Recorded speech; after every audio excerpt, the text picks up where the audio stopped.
സാക്ഷാൽ ചെകുത്താൻ.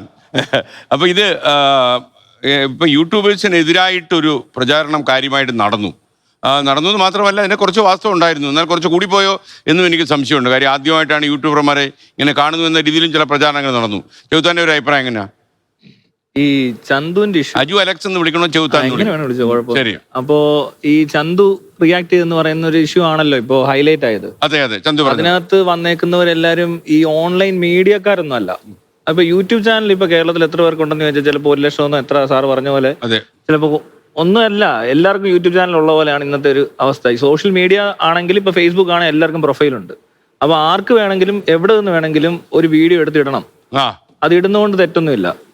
പിന്നെ ഇവിടെ വന്നേക്കുന്ന ഒരു തള്ളി കയറി എന്ന് പറയുന്നിടത്ത് പ്രശ്നം എന്ന് പറയുന്നത് ഇത് ഓർഗനൈസ് ചെയ്ത സ്ഥലത്താണ് പ്രശ്നം ഇരിക്കുന്നത്. അല്ലാതെ ഇവര് വന്നതും ഇവരെടുത്തതും ഒന്നുമല്ല. അങ്ങനെ ഉണ്ടെ കാണാൻ എണ്ണം കൂടി പോയെന്ന് തോന്നിയോ? ഇല്ല.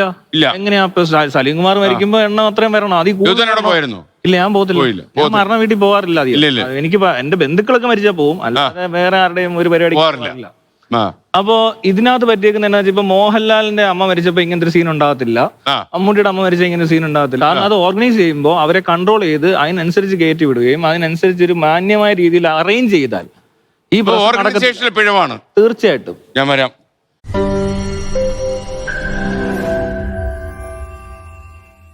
ലോകത്തെവിടെയായാലും ഏത് സമയത്തും 24 വാർത്തകളും ഓഗ്മെന്റഡ് റിയാലിറ്റി പാക്കേജുകളും എക്സ്പ്ലെയിനറുകളും വിശദമായി കാണാൻ ഞങ്ങളുടെ യൂട്യൂബ് ചാനൽ നിങ്ങൾക്ക് സബ്സ്ക്രൈബ് ചെയ്യാം.